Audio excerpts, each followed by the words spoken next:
You are listening to 2Blue and OSU, the ultimate sports podcast for your entertainment. I have decided to retire young. Thanks for the cheese. Catch yous later. That was Conor McGregor on Twitter a few days ago.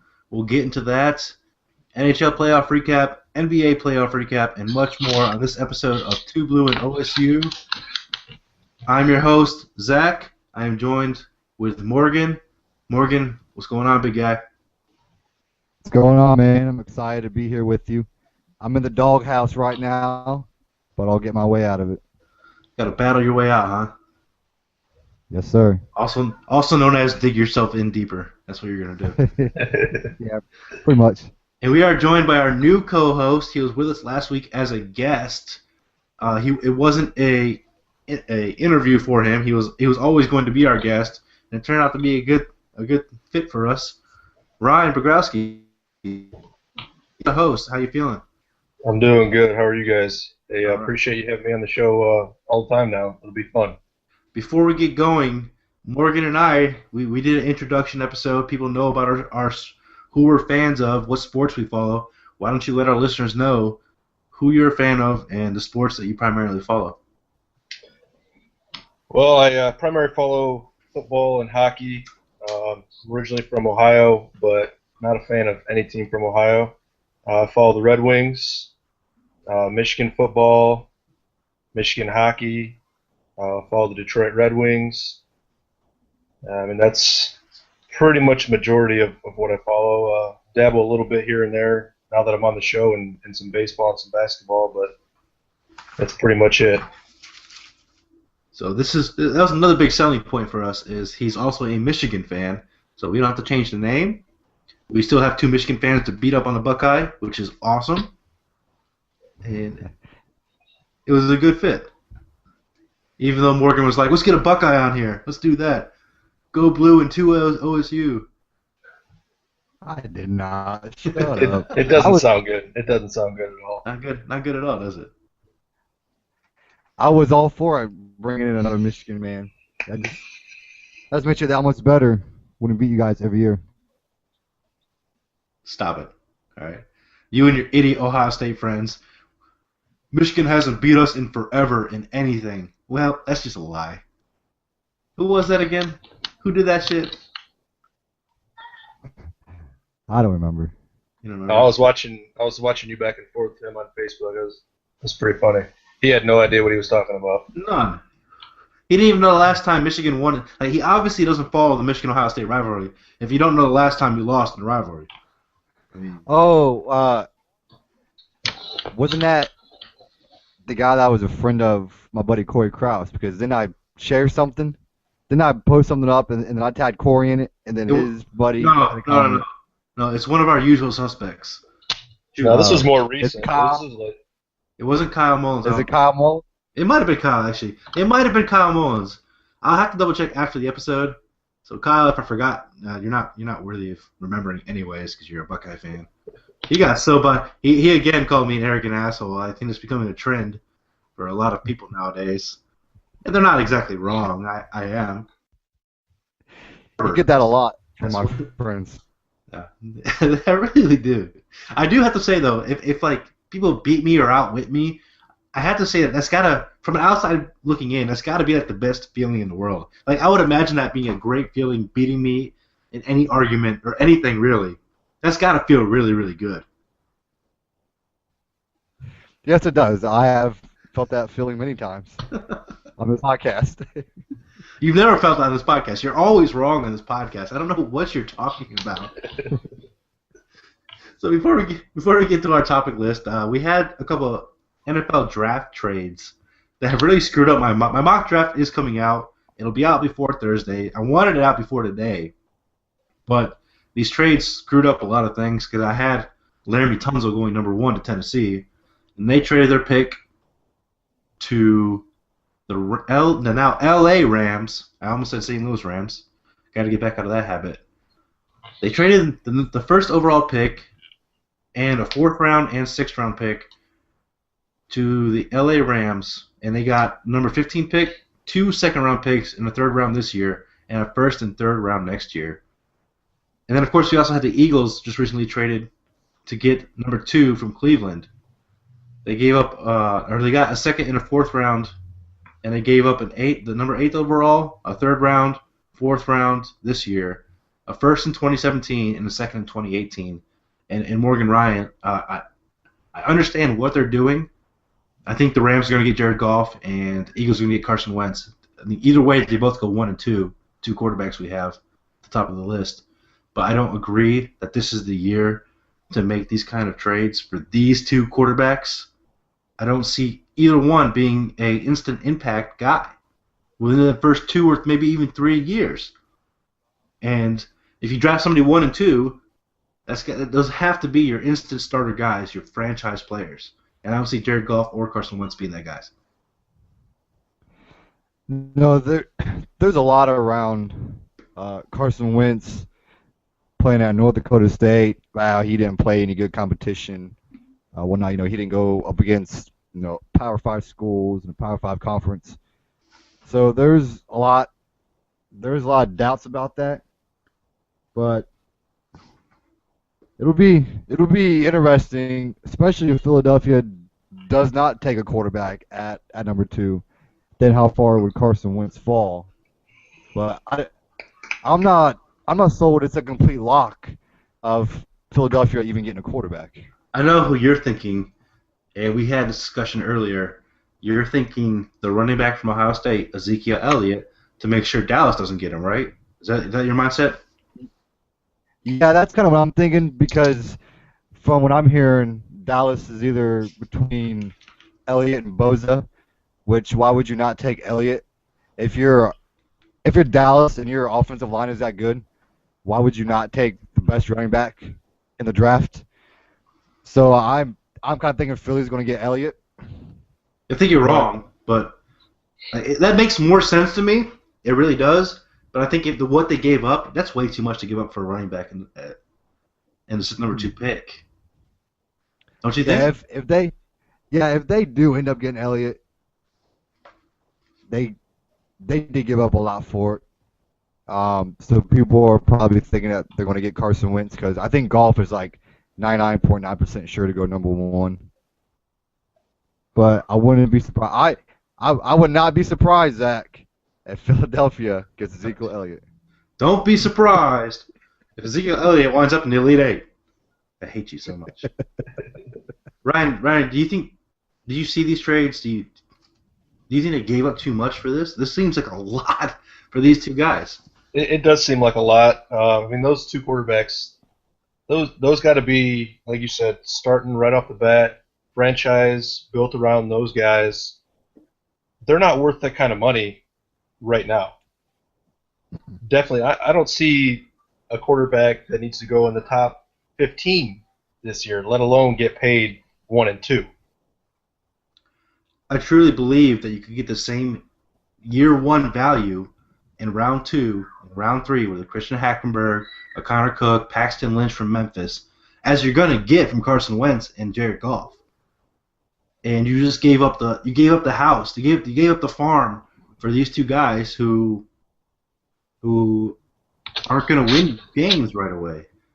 And I really don't see either one as franchise potential. This is not the quarterback class to do this in. It's really not. No, especially get out the house. Go ahead, Ryan. It was definitely a good move on Cleveland's part. Cleveland and Tennessee made out on these deals. Definitely.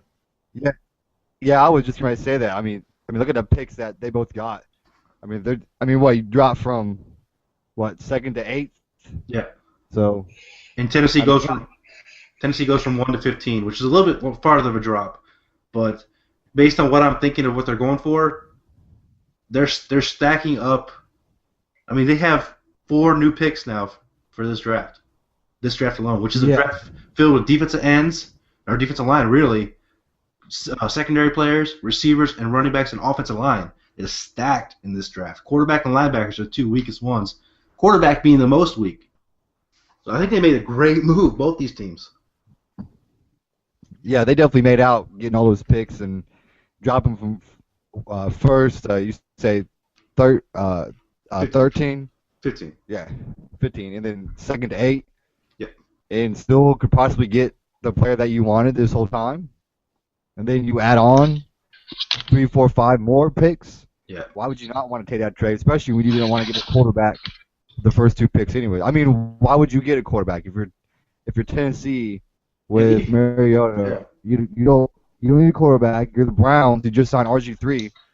Why would you draft a Carson Wentz to go come to Cleveland with you just gave a contract to RG3? And I mean, what are you saying to RG3?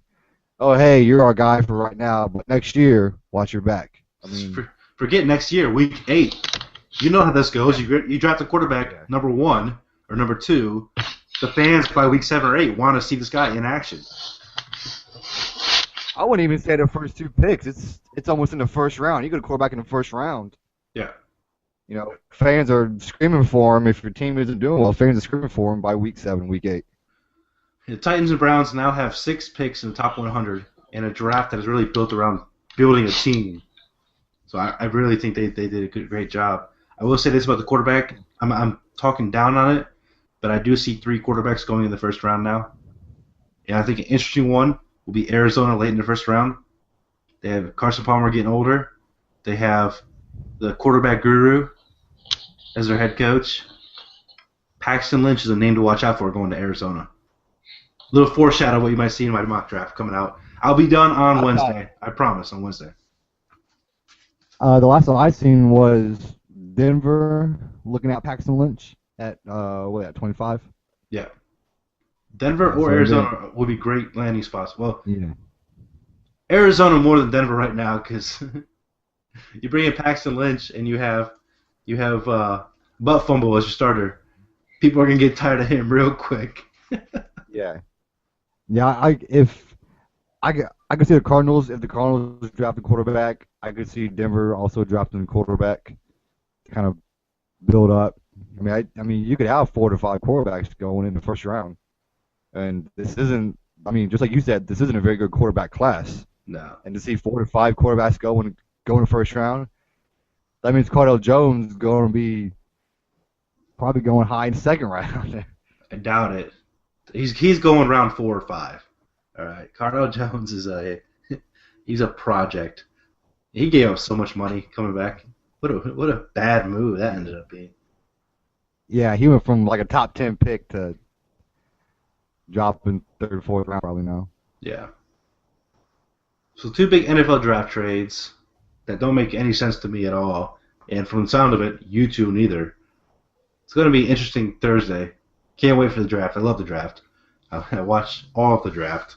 Should be a national holiday, really. just like the day after Super Bowl should be national holiday. Why is the Super Bowl on a Sunday? It should be on a Saturday? Should it not? Oh, I agree. I mean, I don't know. The powers that be. So we had an interesting week in sports this week. It started off with Conor McGregor tweeting out, "I had decided to retire young. Thanks for the cheese. Catch yuz later." So we all get this going across, and we message each other, and we add this to our rundown of what we're going to talk about. And then 2 days later, he comes out with a statement saying, "I'm not retired. I want to fight in UFC 200. I just want to train and not promote." Yeah, that was a pretty big statement that he kind of set out. He kind of talked about having to do 50 world tours, 200 press conferences, 1 million views, 2 million photo shoots. And then he said, at the end of it all, I'm left looking down the barrel of a lens, staring defeat in the face, thinking of nothing but my incorrect fight preparation.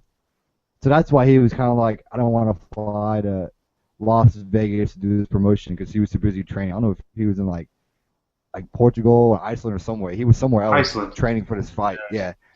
So he was training for this fight, and then he kind of put out there, I should have a little bit of leeway for what he made, made UFC like $400 million in 8 months.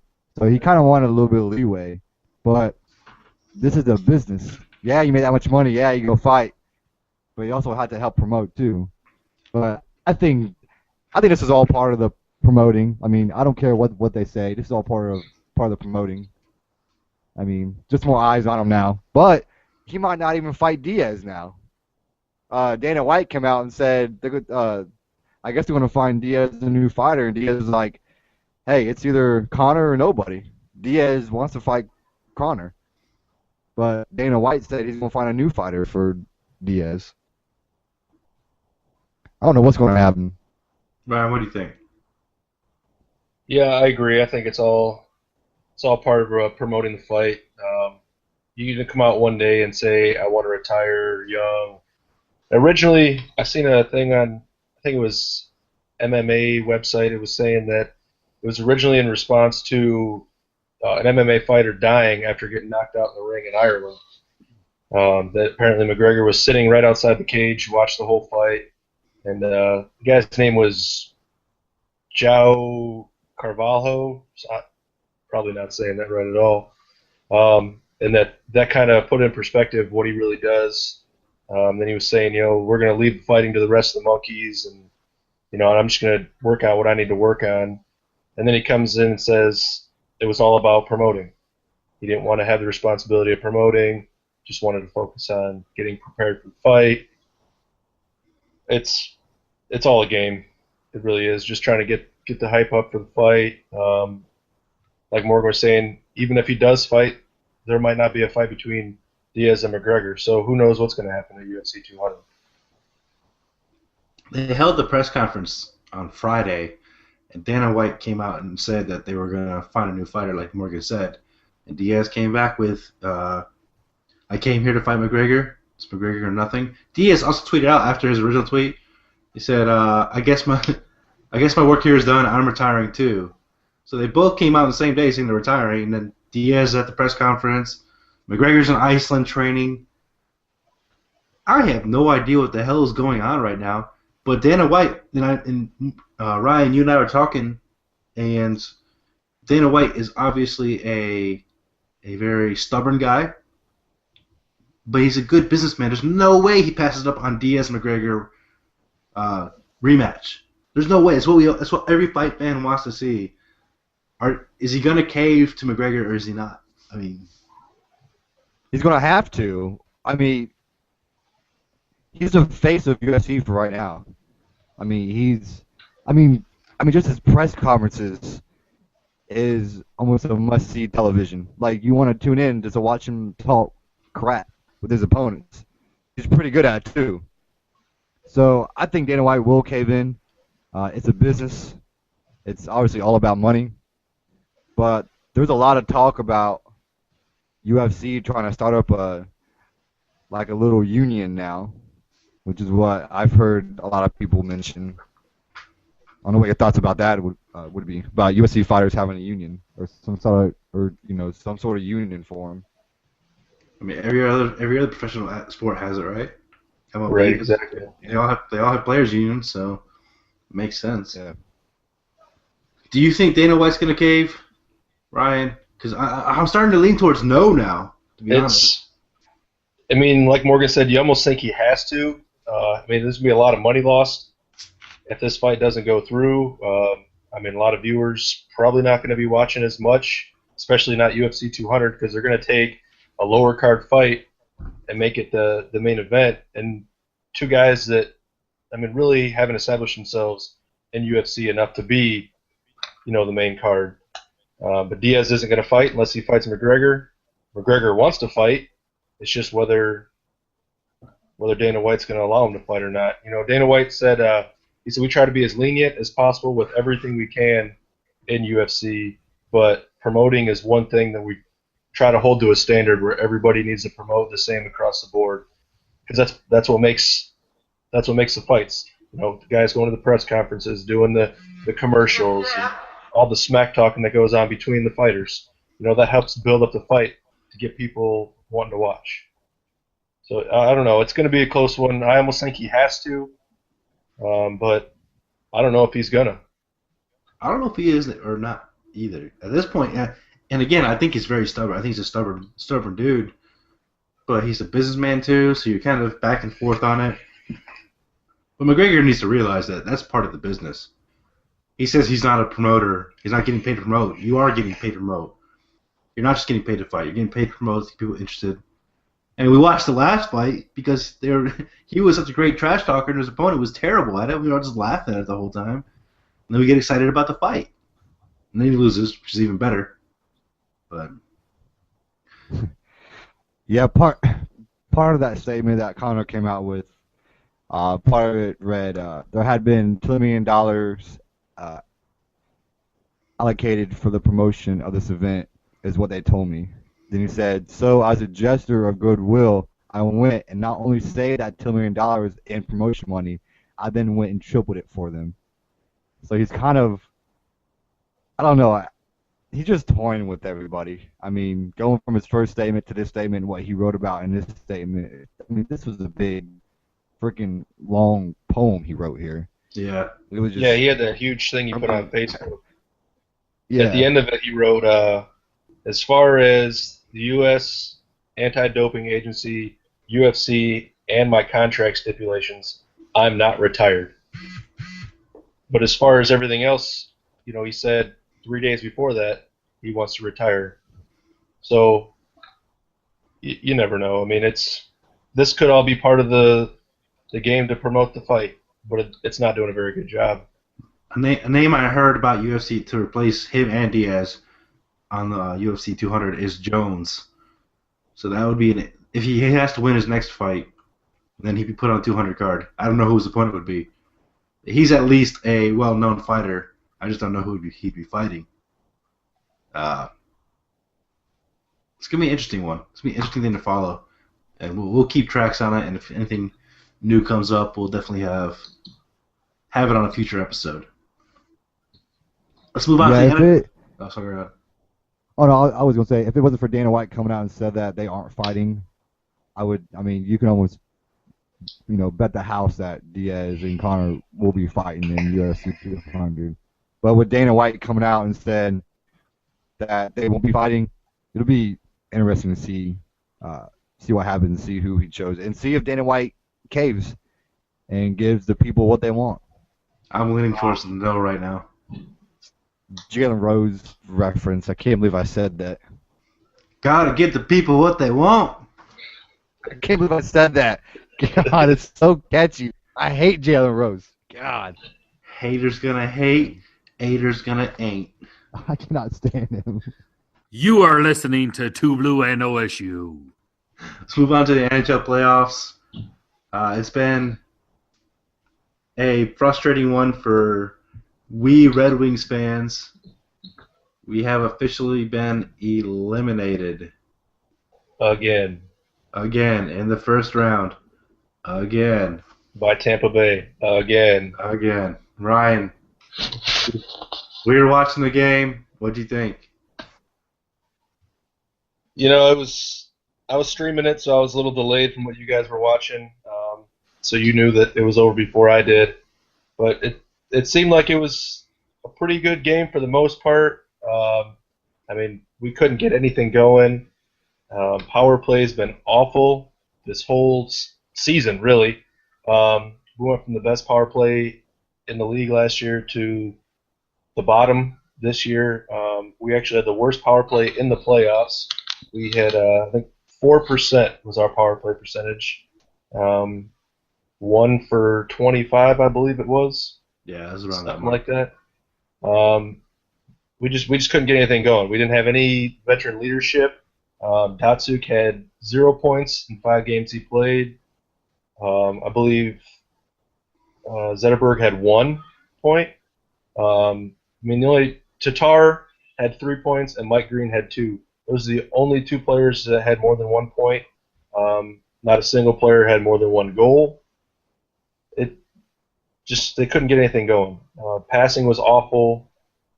Goaltending looked a little better once they took Howard out, but with nobody up in front of Mrazek, he couldn't do anything. No. That goal, the guy scored on with 1:42 left in the game and a 0-0 tie. And he did make a mistake on that goal. But overall, the 3 games he played really, really well. even the 3-2 loss, I mean, they had 3 power play goals in Game 4. Exactly. Our power play defense and our power play offense, it was bad the entire series, and we get bounced first round again in a 4-1 series defeat. It's frustrating. And now we have to watch Pavel Datsyuk probably head back off to Russia and retire. Playing the KHL. Rough Wasn't one. he talking about moving to Russia? Yeah, Wasn't he he, talking about, like just up and moving to Russia and playing in there. well, he's from Russia.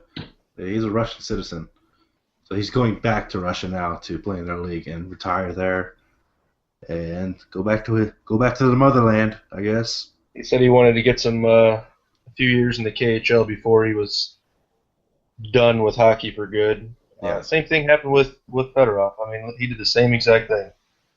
You know, he left and went back, and I think he's the commissioner of the KHL now. Yeah. So. And hats off to him. I mean both Fedorov and Datsyuk gave us great years, great memories. Datsyuk will always be another legend in the Red Wings sweater, but the way his career ended for us was less than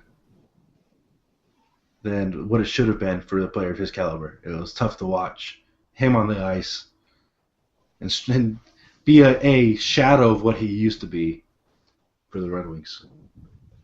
So let me Yes. ask you guys a question. You both are big Red Wings fans. I'm just kind of new to this. What do you think the Red Wings need to correct for next season to make it further in the playoffs and not lose in the first round to Tampa Bay? Well, I think they need to start picking up more people in the offseason and free agency.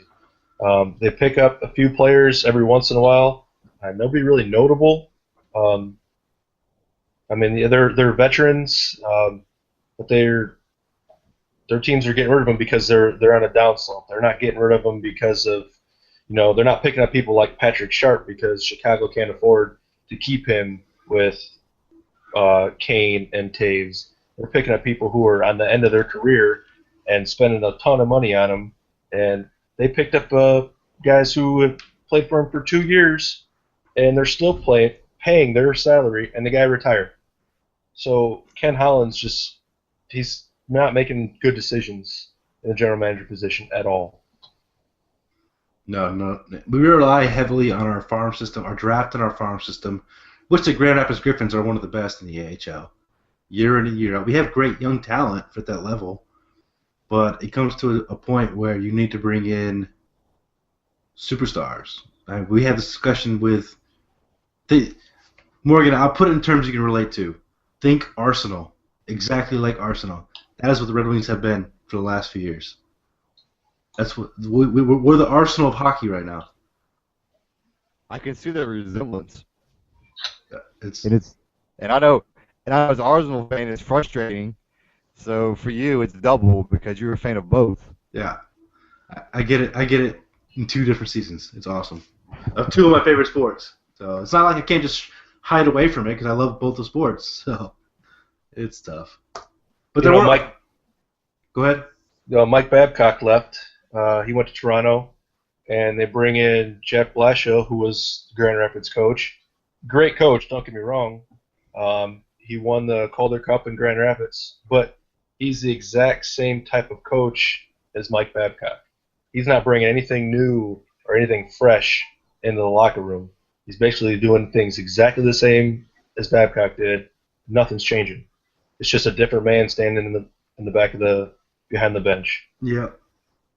But we go through spells like this. I'm sure we'll get it turned around. We're a legendary team, so hopefully next year we can actually make the second round. We keep making the playoffs. I mean, if we're gonna nitpick, at least we make the playoffs every year. We can say that. That's about it, though, right now. Yeah, but that's like Arsenal making the championship league every year. Yeah. You're right. I'm telling you, dude. They're the spitting image of each other right now. It's absolutely terrible for me. I'm losing my shit over here. I mean, at least it hasn't been 20, 30 years since we won the cup. We do have that going for us. We won it in 2008, so we're not too far out of it to where we need everybody wants to give up on them. But Yeah. something needs to change soon. We're closing in on a decade though. It's getting up there for a team like the Red Wings. We should be in the running for it at least every 3 or 4 years at least at a bare minimum. Yeah, we used. I mean, the Wings used to be a team that would win the division, real quick. Now we're waiting for somebody else to lose or win so Yeah. we can clinch a spot, and We- that's not Detroit hockey. No, we needed Boston to blow it in the last game. Luckily they did because we had it as well. We lost our last game, and luckily they got beat down. Boston got destroyed in their last game, like 6-1. So we fluked our way in because somebody else choked. It wasn't based on our merits. But there are other matches going, or other games going on. Matches. I'm still in soccer talk. I watched soccer this morning. It's crazy. So I'm transitioning back to normal sports talk. Other games going on, other series going on. We had Florida versus New York Islanders, which has been a surprise to me. I don't know about you, Ryan, but Islanders lead the series 3-2 right now. They play Game 6 tonight at 8:30 your guys' time, 7:30 my time. Oh, excuse me, 6 my time, 7 your time. There we go. So Islanders up 3-2, man. What's going on down in Florida? It's a surprise to me as well. I mean, Florida won the Atlantic, and now they're losing to the number one wild card team. Yager doesn't have his spark that he had in the regular season. The Islanders, they're doing good. John Tavares has 3 goals and 4 assists. Franz Nielsen also has 3 goals. They're not taking a lot of penalties either. They've only been shorthanded 12 times since the playoffs started. That's the least amount of any team so far in the postseason. And they're 5 for 21 on the power play, so they're not too bad there. It's 27.8%. Florida, Riley Smith, he's got 4 goals and 4 assists, and he's really the only one producing high points. Yager, who had 27 goals and 39 assists in the regular season, has 2 assists and 0 goals in the postseason. He hasn't had a point since Game 2 of the series. I mean, if they want to make it to the second round and have a shot, Yager needs to show up and start leading the team again. It sounds like the Islanders are just more hungry. They want it more. Well, here's my question: do you think Yager is running out of gas? It's hard. I mean, this late in the season, it's a possibility. I mean, he played, I think, every game this season, which is a lot. He's 43, 44 years old. Mm-hmm. That's old, especially for hockey. Your body takes quite a bit of abuse out there. I mean, I don't know if you watched him at all throughout the regular season. He looked good. He looked fresh all the time. But when you're playing every other night in the postseason, that takes toll on the body. That's for sure. So we got Game 6 tonight. We'll see if Florida can take it to a Game 7. And my favorite team to talk about, the Washington Capitals, finally closed out Philadelphia in a 1-0 win. They were up 3-0, and then they blow the next 2. I told you it would be so Washington Capitals to go up 3-0 and blow the entire series. That would have been perfect. They pulled it out. Is this a different Capitals team? Are they going to do it? It's a good possibility that they could go deep this year. Nick Backstrom, he's leading the team as far as points. I believe this when I looked at it, he was leading the team. He had the game-winning goal today at 8:59 of the second period. Washington took good advantage of their power plays, 8 out of 22 chances, and they only allowed 1 goal while being shorthanded 21 times. They definitely know how to get the puck around. They have 4 players with 5 points or more, and 4 players with multiple goals so far in the season, in the postseason. Ovechkin's got 3 goals. Backstrom has 2 goals. John Carlson has 3 goals. So definitely, they look strong. That's for sure. Maybe they finally got over that hump. Because if they would have blown the series, we would have been here talking like, well, we're not surprised. I'm a little surprised they actually closed it out and in a shutout win at that. So. And we all picked them to win too, but we were still surprised that they did. Yeah, I know. I'm just happy to have the Washington-Pittsburgh second-round matchup. That intrigues me a lot. That I might actually be tuning in and watching all of the games for that one. We got Ovechkin, and thanks for skipping ahead there, Morgan. Sorry, dude. We hadn't talked about Pittsburgh yet. We do have Ovechkin-Crosby matchup after Pittsburgh took out New York Rangers in a 4-1 series win. They dominated from the get-go. The Rangers, they pulled their goalie in the last one, and that was who we were talking about, right? What was the Rangers? Yes. Okay, all right. I was making sure I wasn't losing my mind because Morgan's looking at me like I'm an idiot. And, he's got No. I mean, Morgan, you were involved in that conversation. You were actually involved in a hockey conversation, and you're staring at the computer like, was it the game? No. I was shaking my head yes. I said yes. I didn't want to speak. I was shaking my head yes. You don't want to speak on a sports Pittsburgh podcast. New York. Pittsburgh and New York. Yeah, Morgan doesn't want to speak. So they pull their goalie and they end up getting beat down, and so now we have the Capitals versus Pittsburgh matchup in round 2. Who are you seeing going through, Ryan? I think Pittsburgh's got a good shot at this one. They're Sidney Crosby. I do not like Sidney Crosby. As far as hockey players go, I think he's a baby. He's cried in the ice numerous times, but he's very good. I mean, you can't take that away from him. So far in the postseason, he's got 3 goals and 5 assists. Phil Kessel, who's new to the Penguins, has 3 goals and 3 assists. Their power play has been the best in the postseason. They're 8 for 21. They've only allowed 2 goals while being shorthanded, and I don't remember how many times they've been shorthanded. I think they have a really good chance.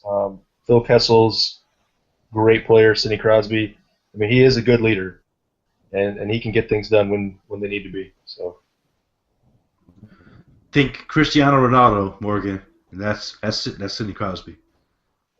That's not a bad comparison. It's not. And he's Canadian, and really, who likes Canada? Nobody. He's not the GOAT, though. Crosby's not the GOAT, but Ronaldo. Shut up. Don't start. And the Islanders-Florida matchup hasn't finished yet, so we won't make predictions about that round 2 matchup. It'll be Tampa Bay against somebody. We'll see after tonight if there's going to be a Game 7 or not in that series. In the Western Conference, we got Dallas versus Minnesota, and Dallas just closed out Minnesota today. They won 5-4 today. That game just ended, and they finished up the series with a 4-2 series win. It's a big win for Dallas, but they had to fight for it with Minnesota, which I was shocked about. Yeah, it's definitely a big win for Dallas. Jamie Benn, he's got 3 goals, 4 assists. Spence's got 3 goals and 2 assists. And Patrick Sharp, who they just picked up from Chicago this year, has 2 goals. So they definitely spread the puck around. A lot of different players can score goals. Like I said last show, Minnesota's really hurt by Parise not being in there. He's one of their best forwards. So with him, and he works well with Mikko Koivu, who's the captain of the Wild, and they couldn't pull it out without that extra little bit from Parise. So. And Ben was a guy we talked about in our NHL preview about his massive goal scoring ability going into the playoffs, and his creativity on the assist end. Who'd you pick in that one, Morgan? Do you remember? We all picked Dallas in that one. Up at Dallas. Yeah. He just piggybacked off us for most of them, didn't he? No, Except for, I think the only one he went solo on was the Nashville-Anaheim one. Yeah, I went with Nashville on that one. That's because they already had a 2-0 lead in the series. And what happened to that 2-0 lead? Anaheim, Nashville. I called it. Anaheim is now up 3-2. What happened, Morgan? Do you know? Did you watch the game? You didn't watch the game. He doesn't watch hockey. I feel bad for him right now. He's kind of like, yeah, I watched it on no, I didn't. I looked at the box score. That's like me asking you if you watched any NBA games. I did watch the last Cleveland-Detroit game. Well, that's because you're a Detroit fan. I am a Detroit Well, fan. I am. somewhat. Well, we'll get there in a minute. Anaheim, Nashville, what do you got for us, Ryan? I said it last show. Nashville was up 2-0 in the series, and I said Anaheim was going to take the next 4. So far, they've taken 3. So we'll see if they can get a big win, close out the series tomorrow. Their captain Ryan Getzlaf has 2 goals, 3 assists. You know, he's really, really stepping up as he always does in the playoffs. Corey Perry, who usually is more productive on the goal scoring side, only has 2 assists and 0 goals. But you know, he's a big body. He likes to get right in front of the net, distract the goalies. You know, so I think he's going to be a big X factor when it comes to game 6. And their netminder, Frederick Anderson, he came in to game 3 when they were already down 2-0, won 3 straight, and he's only allowed 3 goals on 87 shots. He even had a shutout. So far they're looking good as far as that goes. Neither team has really been impressive in the power play. Anaheim has 2 goals on 19 chances, but Nashville only has 1 on 22, and the only team worse than them in the power play this postseason was Detroit. So it's good to know we're the best at something. We're the best at failing on power plays. All right. St. Louis versus Chicago. That series is going to a Game 7 tomorrow night at 9:30 Central. And I think we said last show this was going to be a great series and probably a Game 7 series. Definitely. I mean, it's probably been the most interesting series, in my opinion, to watch so far. Nobody has really been able to run away with it. You think one thing's going to happen, then it completely changes. In the last game, St. Louis is up 3-1 after the first period. You would have thought, hey, all we got to do is keep it in the offensive zone, keep Chicago from scoring out of our zone, and you know, maybe have a chance to win this one and close it out. Nope, Chicago comes back, and it's 6-3 in the final. So huge turnaround. And this game's going back and forth on both ends. It's crazy. And Kane Definitely a good matchup. Kane has 6 assists in the 6 games so far. Yep, and 1 goal. He's the GOAT, by the way. No, him or Ovechkin. I said Ovechkin. I'll stick with Ovechkin. Ovechkin's the GOAT. Kane's right there, though. How you gonna say Ovechkin's the GOAT, but then compare Crosby to Ronaldo, and you said Ronaldo's the GOAT? Well, what I was comparing to was I'll take Kane or Ovechkin or like Messi.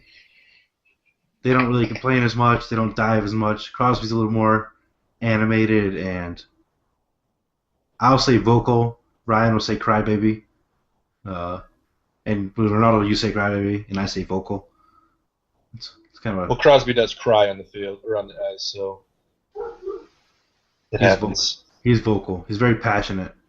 That's what I'm going with. Through his tears. He's passionate. That's true passion coming through.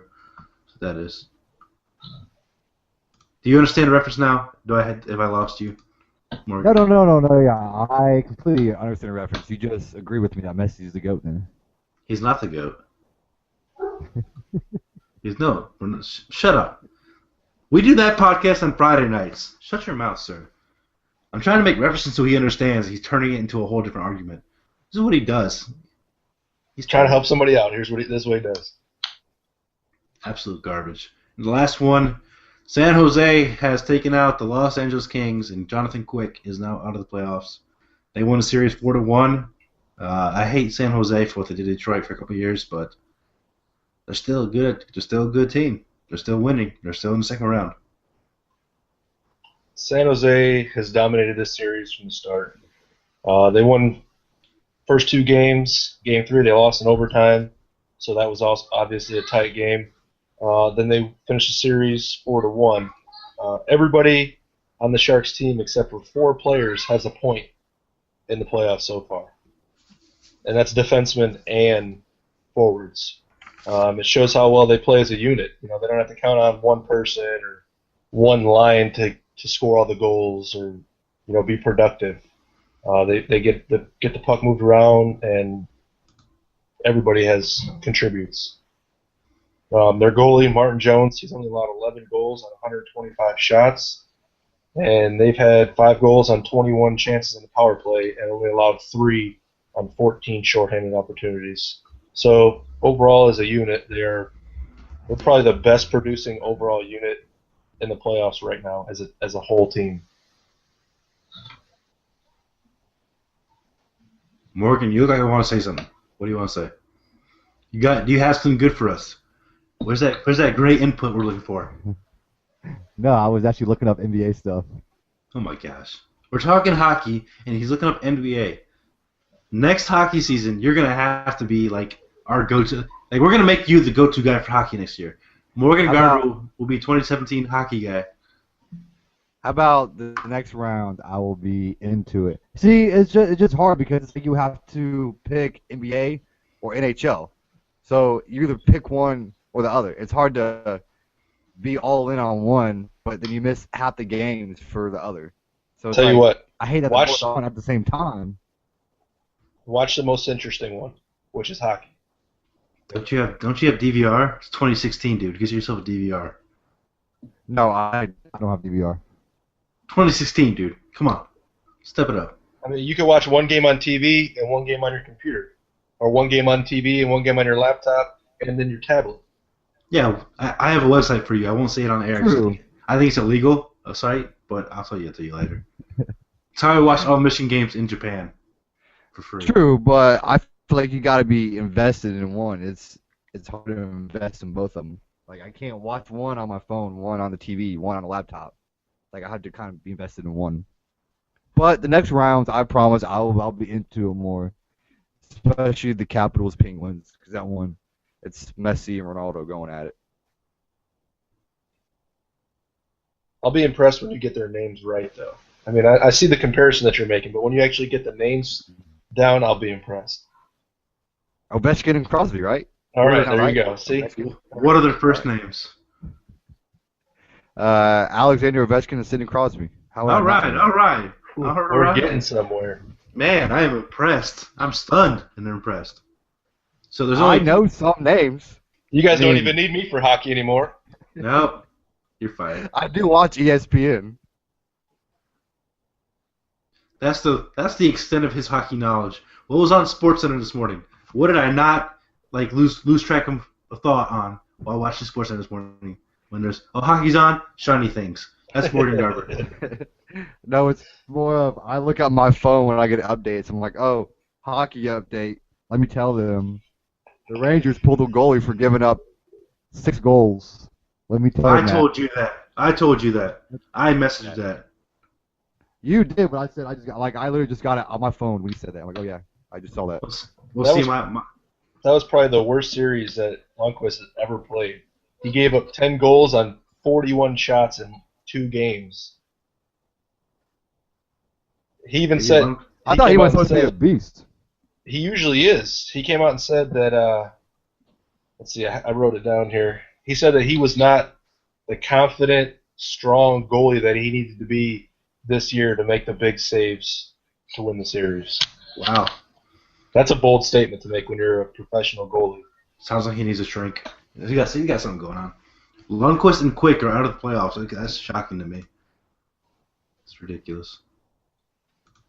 Yeah, but wasn't Jonathan Quick I don't know what to compare it to, but like the playoffs was his time. Like he showed up big in the playoffs. They won a Stanley Cup because of Jonathan. Just because of John Quick, exactly. Quick won them the cup. So yeah. So he was more of a playoff guy than a regular season guy. Then. Well, he got beat down in this playoffs. Destroyed by San Jose. In the past. He's not old. Yeah, they just won the cup. What, 2011? Yeah. Or was it 11? I think. And that was his amazing run, and he became a fan darling, and now he loses 4-1 to San Jose. They even made him the USA Olympic goalie after that. Yep. I wonder who we're gonna have this year. That'll be interesting to see that. We have We'll have the World Cup of Hockey coming, or I guess Olympics. Oh, it's the World Cup of Hockey, right? That's what it's called. Yes. Yeah. All right. We got that in October. I believe so. I Yeah. think it's October. So Morgan, there's a World Cup for you. It's just in hockey. I might watch it. What is this might stuff, man? Fail. You'll have to remind me. So we'll finish up the rest of the series, and we'll have round 2. We'll be in the middle of round, or just starting round 2 mostly. Next Sunday, we'll get into some of that. We'll move on to Morgan's stat of the day. My stat of the day is the number 26. On Monday, Kevin Durant missed 26 shots. He went 7 for 33 from the field. That was the most by any player since Michael Jordan in the last 30 years, which MJ went 9 for 35 in the 97 Eastern Conference Finals. He missed 26 shots. That's ridiculous. Jordan missed 25. Yeah. He's not the greatest of all time. He's a bum. Yeah, Jordan went 9 for 35, but he still had like 26 points. And then the next night he went 11 for 31 and had 28 points. You know, Durant went home and was like, I beat Jordan. Threw his hands up.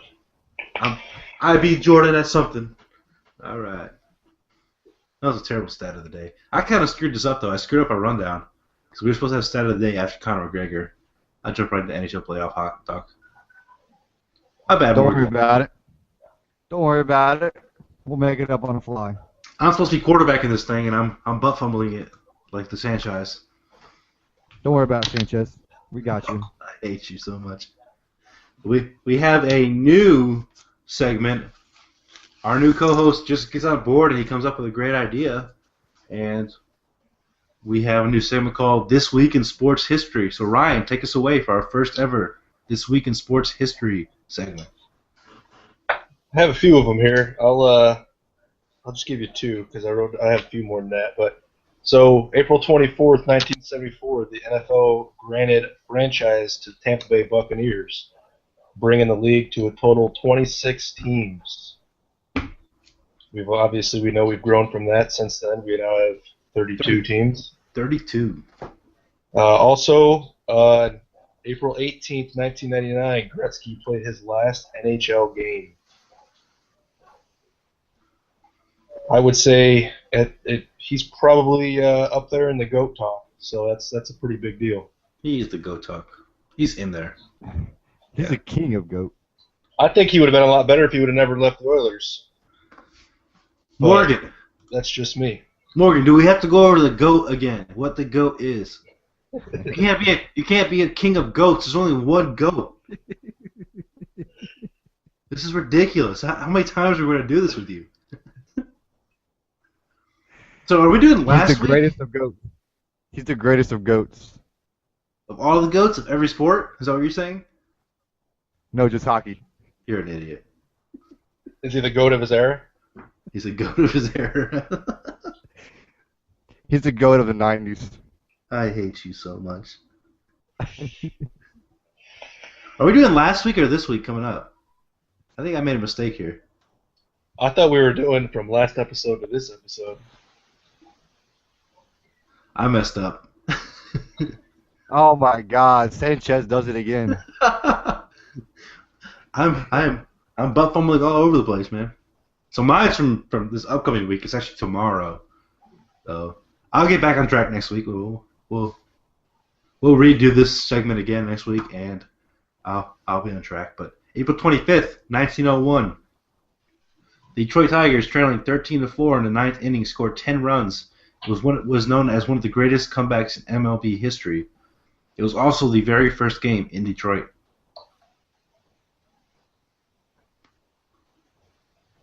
That's interesting. I had 2 for 1 right there. That's what I do. See, Good job. I fumble the ball, then I pick it up and I score a touchdown. That's what I do. The GOAT. No. I am the you GOAT. Just got first down. The first down. He's got first down. Good job. You're an idiot. What do you got for us, Morgan? This day in sports history is in 1963. The Boston Celtics, led by Bill Russell and John Havlicek, won their 5th straight NBA title over the San Francisco Warriors. 5th straight title. That's actually pretty remarkable. They won 5 straight titles. When you said you had a Boston Celtics one, I thought you might have had one a little different than that, but that was still a good one. He's very shallow in his thinking, Ryan. You'll soon learn that he's not a very deep guy. There's a lack of depth in his sports knowledge and understanding. Obviously, with the GOAT talk. Well, I got one more I want to touch on. So this is a little bit for the three of us here as well. April 22nd, 2004, Pat Tillman died. We all know he was drafted by the Arizona Cardinals in 1998 and left football in 2001 to go to the Army, and died as an Army Ranger in Afghanistan. So that also happened this week in sports history, as well as military history. Left football after getting 142 tackles the year before. Was one of the league leaders the year before. Was about to sign a huge contract, instead decided to join the Army Rangers. Pat Tillman is a sports and military icon. He didn't sacrifice more than anybody else who's ever lost their life in defense of I won't even say our country, I'll say our brothers in arms, because that's really what it boils down to. But his story is a little bit more unique, and definitely in the sports world is iconic for sure. Yeah, I think to turn down the contract, turn down to play in the NFL, to go defend your country, says a lot about him. Says a lot about him as the person, kind of what he stood for. So His that brother was a good one, Ryan. His brother also joined up with him, and he was in the minor leagues. He had a baseball contract too, and he did the same thing. So that family is obviously strong in their values and patriotism, if you will. Not saying any more than anybody else. I'm just saying their story is a little unique. You are listening to 2Blue and OSU. Let's move on to the NBA playoffs, where Detroit is about to have one of the greatest comebacks of all time. We're down 3-0 right now. Shut up. We tip off in about an hour, so hopefully we're done by then. As long as Morgan doesn't run his pie hole too much with nonsense and filth. No, I'll keep this short and sweet. Cleveland's up 3-0 on Detroit. Detroit's going to come out tonight and go 1-2-3 Cancun, and that's going to be the game. LeBron James. Well, it's true. They're not going to win 4 in a row. You're a moron if you think they're going to win 4 in a row. I'm a fan. But okay, well, let's be a realistic fan and realize that you guys are going to get swept tonight. I don't have the capacity to be impartial. I'm not. That's not who I am. I will. Well, we got LeBron James, Kyrie Irving, Kevin Love going for about 20 apiece, 9 in and 9 out now. They're clicking a lot more. Tyronn Lue moving Tristan Thompson to the 5, and Kevin Love playing a lot more, or not Kevin Love, but LeBron James playing a lot 4. I think they can obviously make it to the finals, but they can obviously win the finals with this lineup that they're playing with now. The score has been a little bit closer. They've been, 10-point, 15-point games. But go ahead and sweep it tonight. Get your rest. Something that Golden State should have done. But just get the sweep, get your rest, come out ready for the next round. Speaking of Tyronn Lue, is he the biggest lottery winner in the history of the NBA? What, to come in with those three? Oh yeah. Come in mid-season when you're already in first place. Well, he was handpicked by LeBron James anyways. He was getting paid as an assistant, like a manager anyways. So he was getting paid as a coach. He was the assistant coach. So it was only a matter of time until David Blatt got the boot. I think David Blatt got the short end of the stick. He kind of came in with a young team. The next thing you know, you got LeBron James, Kevin Love coming in. You got Love, Irving, LeBron James. You just shipped Wiggins out. You just got him in the first round with the first pick. So He was balling out, by the way, this year. He was a beast. yeah, T-Wolves will be an up-and-coming team. Yeah. Definitely. They just hired a new coach, didn't they? Yep.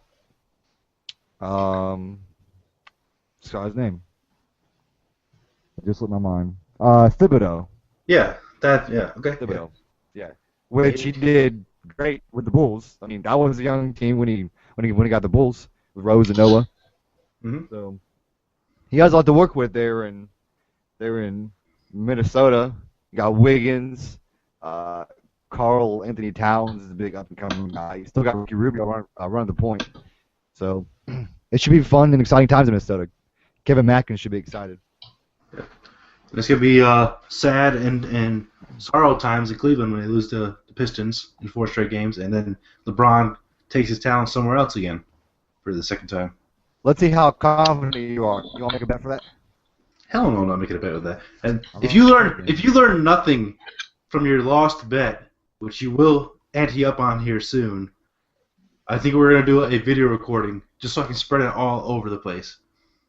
No, you didn't tell me what the results were. No, you put out the people and tell me what the results were. Well, technically, if I'm going off results, everyone who's answered so far has said video recording. So I'm actually leaning with your Buckeye friends who tried to get you out of me making you denounce your OSU ways throughout the entire show today, which would have been a lot better than anything we've done, in my eyes. I think you should do the recording that way. Just every once in a while, you can post it on his page. Oh, yeah. Remind him. Oh, speaking of which, you can download the MP4 on YouTube, Brian, so you can do the same thing. Just keep posting like every week or every so often. Just be like, hey, remember this? Hey, remember this? Morgan Garber singing "Hail I to have the a bet to Victors." pay off. I have a bet to pay off. You let me know what it is, and I'll pay it off. We're gonna record. I made the bet. I gotta do it. Let's record this on Wednesday. I'll give you 2 days to practice. The "Hail to the Victors." You gotta learn it. You gotta learn the whole song, and you gotta. You need to put in effort too. Yeah. If you're gonna lose a bet, lose with pride. Oh, I will put all I have into singing this song. Are you serious? I will give you guys all I got. And you'll Put never, more effort into that than your hockey stats. please. So Pistons, Cavs, Game 4 tonight. Tip off in about an hour. We have the Raptors and Pacers that are tied at 2-2. Raptors have been the favorite to challenge Cleveland in the Eastern Conference, and they're struggling to get out of round 1. And I know you picked the Pacers, Morgan. They're battling. They're at least battling for sure. Yeah, I did pick the Pacers. I thought George Hill and Paul George will come out and have a good series. I actually picked them to go to the Eastern Conference Finals. I think they're a little bit underseeded, but that's obviously they did not play well enough during the season. So coming in as a 7 seed, I think they're kind of overlooked. A lot of people, like you said, were picking Toronto. A lot of other people are picking Miami. But I kind of give Indiana a chance. I just think Toronto hasn't played up to expectations in the previous years. I mean, Kyle Lowry isn't really stepping up a whole lot for Toronto. So I just felt like the Pacers would come in without more energy, which they have shown. They won 183 in Game 4, so now that's an even series. So it should be a fun series. I think this is one of the ones that I picked that I said would be kind of the best series. So it's kind of shaping up to be a good one. I'll be sure to DVR one of those games.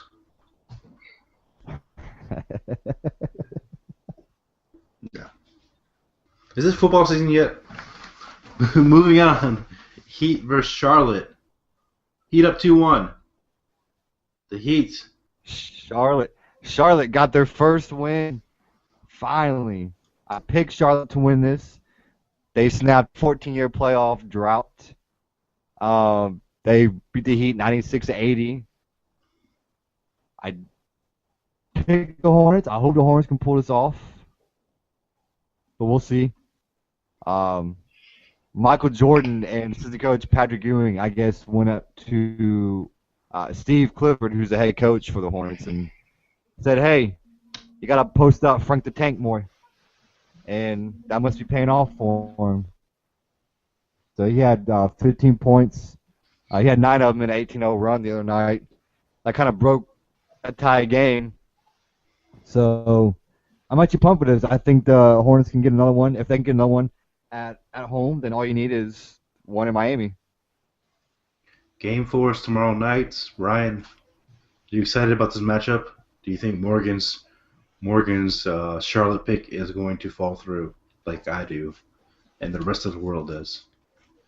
Yeah, you got a fat chance of Charlotte pulling that one off. Just about as good of a chance as Zach has Detroit coming back and beating Cleveland.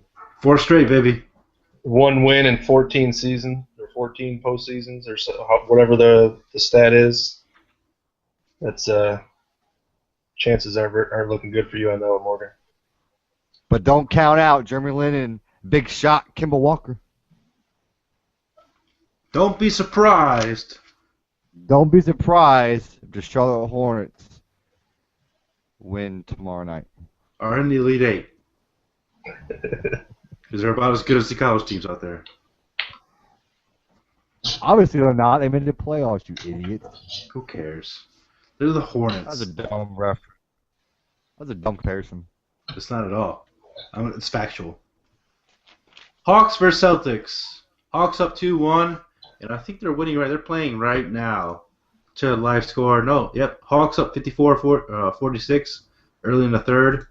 You picked Boston. Ryan and I picked Atlanta. We're up 2-1, about to be up 3-1. We're right, you're wrong. I'm big, you're little. I'm smart, you're dumb. Boom. We don't even need to go any farther.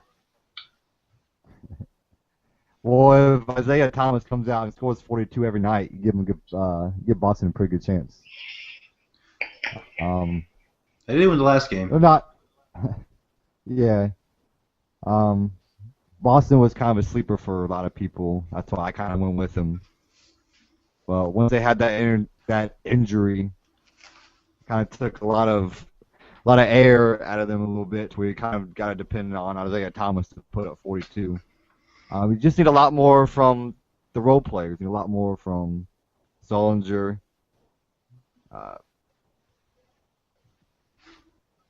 Who's the other guy? I got Marcus Smart. You need him to step up. They're not getting it. No, they're about 2 or 3. They're still 2 or 3 years away from being. They have a good young talent. They'll get there, just not this series. No. Well, they have a lot of high expectations for Evan Turner. He hasn't really shown up a whole lot in this series right now. That's because he's a Buckeye. Of course he doesn't show up. It's like you showing up for hockey. It's not going to happen. Oh my God! I'm gonna punch you through the screen. Western Conference. The Warriors are now up 3-1 after dismantling Houston 121-94. And Steph Curry, coming back from his ankle injury, has now sprained his knee. San Antonio is biting at the chip on that news. Yeah, I don't want to skip too far ahead with San Antonio, but I think they're happy. Or hell, even if Golden State wins this round, the winner of the next series, who's at the Clippers and the Trailblazers? Clippers in Portland. Yeah, Clippers in Portland. They'll be happy to take on a Golden State Warriors team without Houston got lucky to pull that win out the other night. Golden State just wanted to sit Curry, just give him a little bit of rest, which is fine. But play him in the last game, get that win today, you get a sweep, and you get some more rest. So they almost pulled it off without Curry. Harden should have been called for the push-off. That was just ridiculous. I don't know how the refs missed that. But Harden hit the game winner. About 2 seconds left. Golden State got the ball, inbounded it. Draymond Green, it bounced off Draymond Green's leg and went out of bounds. I was happy for that. I cannot stand Draymond Green. His donkey from Shrek looking ass. I cannot stand him at all. So I was happy to see him bounce the ball off his leg. But Tell us how you really feel. Does Golden State really need Curry right now to finish this series? Not the series, but they're going to need him later on. I mean, he should have just not come back after he hurt himself initially. Just stayed out, rested up, and. Well, now he's got a sprained knee, and he's going to have to push through. Yeah, I didn't see Maurice Spates hitting 22 in the night. Golden State was 24% from three in that last game.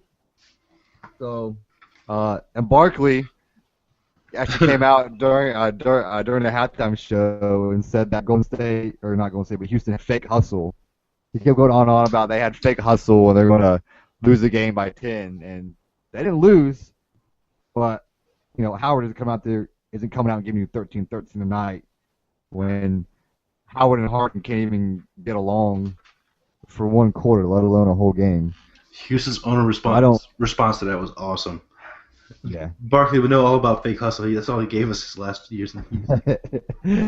Yeah, I saw that. You don't want to pick a word battle with Charles Barkley. He's obscene and ridiculous, and he's gonna end up getting fired on air because he's gonna say something stupid. Care. He doesn't care at all. He doesn't care at all. But yeah, if Golden State has to win the next one, they cannot let this game go to a Game 6, let alone a Game 7. If you go to a Game 6 and Game 7 in your first round matchup, you're just going to be tired going in the second round. Because that second round will probably be a 5, 6, 7 game series. And then the conference finals, if it is them in San Antonio, will probably be a 7 game series. So Golden State has to close this out, has to give the team a rest. Let Curry rest up, but everyone else is smiling. Golden State fans aren't happy, but everyone else is happy. This is why I picked the Spurs, man. The Warriors have looked vulnerable as of late, and they do again. Yep. Memphis. Spurs swept Memphis today after a power outage in Memphis today. That's the team we all picked to go to the finals. There's a reason for it. They took care of their business. They dismantled Memphis, and now the aging veterans get a chance to rest for what looks like a few more games. Yeah, that was kind of even from game 1, Memphis came in limping in. So for them, it was 1, 2, 3 Cancun because they weren't in it. What is that reference to? I was just going to ask that. What is that reference to? You never heard that? Why would I? It means that they're looking forward to the off season. Well, I understand what it means. So instead of putting your hands in the middle and saying 1, 2, 3 finish or 1, 2, 3 something, they're all 1, 2, 3 Cancun because they're all looking forward to going to Cancun. Is that a Morgan Garber trademark? No, it was on someone actually mentioned it on ESPN Radio the other day, and I thought it was kind of funny. I'm like, huh, that makes sense because Memphis wasn't showing up, and they didn't show up. They limped in, they got swept, which we all predicted. Now they can go to Cancun. Tim Duncan is 40 years old now. Happy birthday, Tim Duncan. He's a freaking beast. Still, he didn't even score a point the other night. And they still won by 20. He doesn't have to score. He's just got to be on the court. Yeah, that's what's amazing about this team is that they don't have to score. Or I mean, not them, but they do to win. You got to get more points than the other team. Yeah. That's how it usually works. Duncan doesn't have to score. So just give it to Wow. Kawhi Leonard. Wow. Lead the team. Wow. Wow. I'm sorry. My bad, guys. I'm at. I bet Duncan doesn't. Obviously, the Spurs have to freaking score. No shit. All right, you're done. We're cutting you off. Thunder versus Dallas. Thunder's up 3-1. There's only been they had a 1-point loss, and every other game has been double-digit wins. Like 30s. Yeah. Are they gonna close it out this next game? I think so. Yeah, this is a chippy one. Durant got called for a flagrant 2 the other night on Anderson. Anderson went up for a shot. Durant came over top of him, hit him in the head. I didn't really see the flagrant 2, but a shot to the head, I guess, counts as flagrant 2 now. So he got thrown out. Russell Westbrook and Charles Villanueva kind of had it out from like game 1 or 2 when Westbrook was doing a little dance with the teammate, and Villanueva said, "Screw that," walked in the middle of them. So they've kind of had it back and forth in those series. Westbrook got into a shouting match. Forget who it was, got threw a elbow at Villanueva at the end of last game. So the story for this one is it's been real chippy. Durant hasn't been all that good. He's like, I don't know, 14. What's that was? It's like he's like 14 for 33 or something in that whole series. So it hasn't been Durant's best series, but everyone else kind of picked it up. Westbrook's picked it up for. Sorry, if I'm Westbrook, I'm not really going after Villanueva. I think I'll take Villanueva in that matchup all day long in a fight. That doesn't seem like a wise move for Westbrook. I mean, is Westbrook to come out and fight him in his 3/4 tight skinny pants, tight leopard skinny pants? Don't lie, you wear skinny jeans too. No, actually, I don't. You got yourself some like Batman, and you got the arm warmers. You got those too. I got the leg warmers. I got leg warmers under the shorts. Oh gosh. But no, this one, yeah. OKC can pretty much wrap this up. They should. Mavericks got lucky with the last second call shot from OKC. Mavs got lucky, pull one out. OKC should have swept, but they're getting a big contribution from Enes Kanter. He's kind of stepped up pretty big in this series. He had 28 the other night, 12 for 13 shooting. So he's a good role player. That's been stepping up for him. Stat guy is back. We've missed you. Ryan had a bunch of stats for his hockey. Shut up, man. Shut up, man. He gets so mad. He gets so angry. Clippers vs. Trailblazers. Clippers, whatever. I'm better than you, and I know it. No, you're not. Shut up. Clips up 2-1. Game 4 is tomorrow. I still see this one going at least 6. Maybe even 7. Yeah, Portland's definitely stepped up. Lillard and McCollum finally found their shot. Thankfully, Lillard had 32, McCollum had 27. Coming into the last game, Lillard was 13 of 39 and 3 of 14 from 3. So he's been having a god-awful series. So he stepped it up big. Portland pulled out the win. Plumlee had 21 boards and 9 assists. So I don't see Plumlee getting 20 plus boards a night, but that's definitely huge for to have Plumlee stepping up for him. I still got Portland. Cool. I think it'll go 6 to 7. Yeah, probably. You picked L.A. Or LA. Yeah, I did pick LA. Sorry. I got Portland for the next one. Was it ours? Yes. Are you backpedaling like Richard Sherman again? I got Portland for the next one. That's your go-to line. Yeah, that's your go-to line, ain't it? For backpedaling? Heck yeah. Backpack Fester and Richard Sherman. Backpedaling. Backpedal. What did I say? Backpack. Backpacking. You're backpacking through Europe. You fail at everything. Something he doesn't fail at. Oh, sorry, go ahead. Quick Ryan. hockey update. Huberdeau just put Florida up 1-0. End of the first period. We might So be it is going 1-0 going into the first intermission. We might be going to a Game 7 in that one. I hope so, because I picked Florida. I believe we all did. I think so, too. Let's go ahead and move on to Pick'em. So we have an announcement to make because of the switch. We are going to crown Morgan Garber as our Season 1 Pick'em champion. From worst to first, I went from first to worst, thanks to the NCAA tournament. And here's how petty Morgan Garber is. So he had a huge lead on me after the tournament, and I think he did a lot better than Ryan too in the NCAA tournament. Yeah. And he wanted us to start with the tournament just so he'd have this huge lead. It'd be insurmountable during baseball season for us because he's the baseball guy. So he's like, let's do it by the NCAA tournament. No, you petty. Okay. You okay, so we shady. can start now. So we can start now. And what's the standings? Starting now. What's the standings from last week's pick'ems? Last week's pick'em, you did go 5-0. Okay, shut up. And I just said, what did I just say about baseball?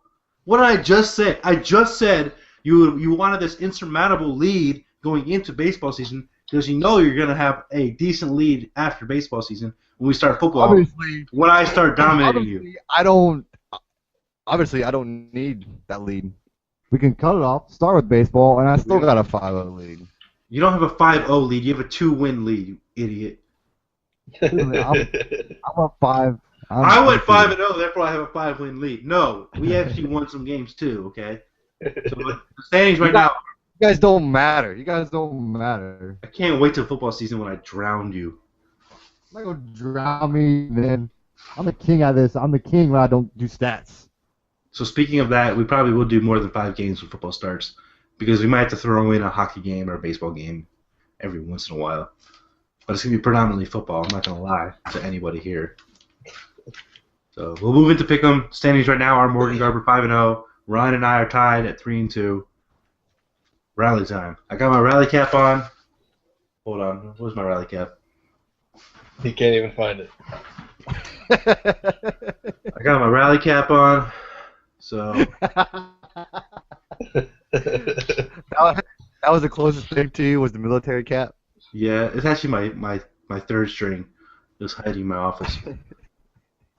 So we're going to pick 5 more this week from baseball because that's pretty much the only thing that's going on besides playoffs, which sucks for me. I might pick like a hot or a golf tournament one of these times. Just so a NASCAR race, I'll throw up. Nobody will get it. I have refused to even mention that sport on this podcast. Let's ask Ryan. Ryan, what do you think about some NASCAR talk? You watch NASCAR? I occasionally. It's more fun to be at the race. I don't know if you've ever been to any races, but I've been up to MIS quite a few times. It's one big party. It's awesome. I was going to go to Daytona this year, but I just didn't have the money to go. But I might go next year as long as I'm not underway. That's what I tried telling Zach and Doug, that it's a lot of fun going to the race, just being in the atmosphere and being at the track. I've been to Bristol plenty of times, Daytona. It's been to Atlanta before, and being in the atmosphere was a lot of fun. I haven't been in years, but I think we should do some NASCAR talk. We can talk about Kyle Busch, right?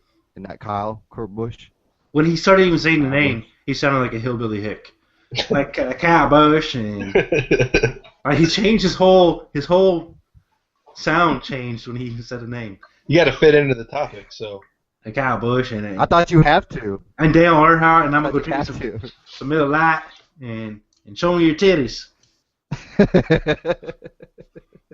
Going to a NASCAR race is definitely a completely different experience than anything you'll ever do in your life. You see some of the craziest things ever at a race, especially in the infield. Dude, we've been to Thailand, all right? NASCAR, I won't even touch it. All right, I mean, you got but the listeners have never been there. He's got a point. I'm He just does saying. have a point there. I think Doug did agree with you, Morgan, that going to it was better, and Yeah. I disagree with all of you, and I refuse to even acknowledge that exists. You I turn left. said, I mean, it's comparable to going to a baseball game. I mean, just the atmosphere. It's a lot more fun going to the racetrack or to the baseball game versus sitting there and watching it. I will do neither ever. That's just me. Yeah, baseball is a lot more fun at the game. I can't watch a game on TV. So boring. It's like I'd rather watch golf. Oh, speaking of which, of going to games, Morgan, I'll be at the LA Galaxy Sporting KC game next Sunday to see Steven Gerrard live in action. That'd be fun. It's gonna be good times. So we'll go on to pick 'em. We got a little sidetracked because Morgan's an idiot and thinks NASCAR should find its way onto this a sports podcast. Okay, but Ryan never answered me if he wants to talk it or not. I'm fine. If you want to talk a little NASCAR, I'll do it. You come up with a worthy topic, and I might consider it. Should Right. Danica Patrick be in racing? Absolutely not. I'm not even going to touch that one ever, ever, never, ever. I'm all about controversy here, but that one's just stupid. We won't even know. No. God, I hate you. It's pick'em time, all right? We're moving on to pick'em. It's pick'em time. Yeah, on Tuesday we have the Phillies versus Nationals. You got Velasquez going against Ross. Morgan, who do you have? Nationals. Ryan? I'm gonna take Nationals. I have Nationals as well. Also Tuesday, Royals versus Angels. Vasquez versus Weaver. I'm going with the Angels. Royals. I'm gonna take the Royals in that one. Wednesday, the A's go to Detroit, taking on the Tigers. You got Gray, who's 3-1, versus struggling Verlander. Morgan? Tigers. Ryan? I'm going against Detroit, and I'm gonna take the A's on this one. Strictly for pick'ems. That's the only reason. I picked Tigers last time, and they burned me with KC, and I'm sticking with them. I have to. Verlander's got to turn this around. 1-2 early on. Thursday, we got the Cardinals visiting the Diamondbacks. Webb versus De Castilla. Ryan, who you got? I got the Cardinals. Morgan? I'll go with the Cardinals. I have Cardinals as well. And Friday, White Sox versus Orioles. Rodden versus Wright. O's. I got the Orioles as well. This is where I They're made the my hottest team in baseball. That's where I got my comeback time. White Sox. Picking the White Sox. Even though I hate all Chicago sports. All of them. I hate Chicago. But I'll pick them for pick 'em. Pick 'em for pick 'em. Pick 'em for pick 'em. That sounds ridiculous. I'll definitely edit. Good job. I'll edit that shit out. No, leave it in there so we can all laugh at you. No, see, have you not learned, like, when I edit all of my mistakes out, and I leave all of yours. You know, I was listening to last week's show, and I was laughing along with what we were laughing about on the show. It was a good show. It's a really good show. I never do that. I just kind of nitpick, really. I'm like, damn, Morgan, you messed that up bad. Damn, Morgan, how could you be that dumb? Damn, Morgan, Shut what up. is that? Shut the hell up. You know, you laugh right along with it because I laugh my ass off. I'll be at work, like, listening to it. I'll be dying laughing while I'm mowing. You losers listen to your own show? Psst, lames. It wasn't my show You last do week. too. Shut up. You listen to it too. Whatever, dude. I'm a humble dude, man. I let the listeners tell me what they feel. I was just a Okay, but guest. everybody told you do good. But what'd you say, Ryan? I was just a guest speaker. That's So I true. listened. You were just a guest speaker. And now you're part of it, and now you get to be a scrub like Morgan, bowing down to my greatness in all things me. That's the Oh, now I know why dumbest Doug left. line ever.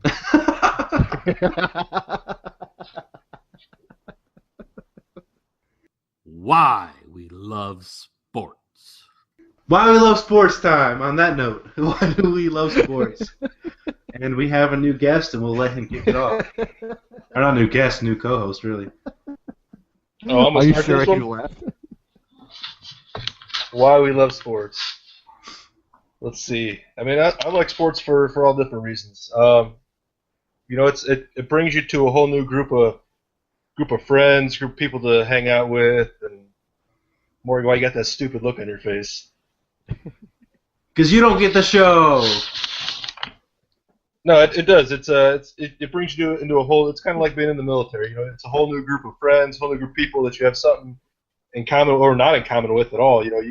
Morgan's an Ohio State fan.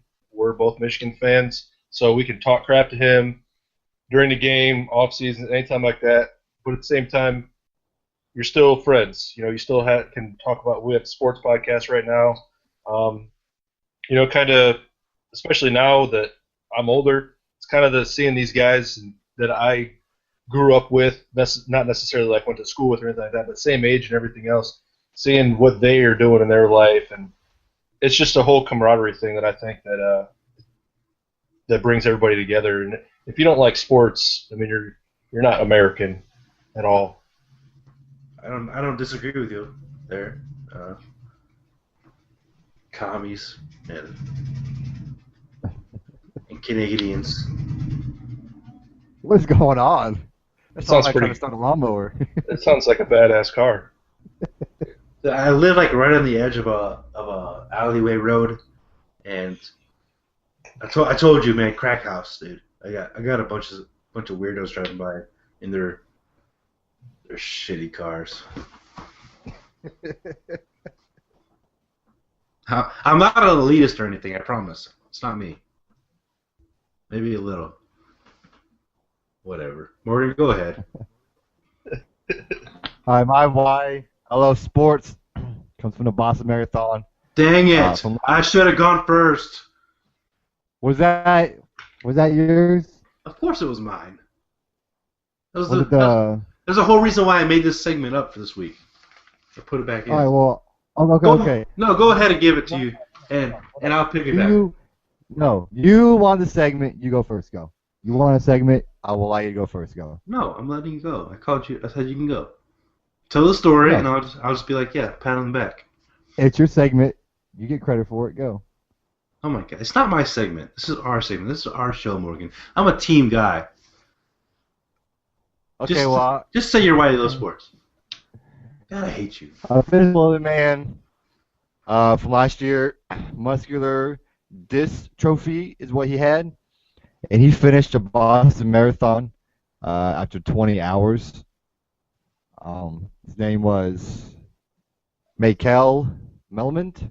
Oh no, is that correct, Zach? Does that sound about right? You know what? I'm gonna put my foot in my mouth real quick because we have the same topic, but not the same people. So I made that whole argument and complaining about nothing, really. So Good job. Well, you did let me finish because mine is from last year, so I'm sure yours is from this year. yeah, Okay. So mine's from last year. He was the last athlete to finish the 26.2 mile race. He said that Boston means a lot to him. That was a catchphrase, Boston Strong. He actually came to Boston to get medical, to get some medical help. And he actually competes in other marathons. There's one in Chicago, New York, Berlin, and Tokyo. But he says that the one in Boston will always mean a lot to him. He said the people in Boston cheering him on. He loves the people of Boston. So, but for him just to have that and finish it, I mean, 20 hours. Can you imagine just going 20 hours strong in a freaking marathon? I hate running in general, let alone 20 hours. Yeah, twice a year. That's about all I get. forget 20 minutes and I'm done. Yeah. 20 hours. Forget that. Yeah. Mine also comes to the Boston Marathon from this year, which my cousin actually ran in this year, and finished at 2 hours and 52 minutes. He did pretty good. Shout-outs to him, Travis Barzak. Finished the Boston Marathon under 3 hours. But my Why I Love Sports is Franz Drodes. She's 72 years old. She was the last place finisher this year.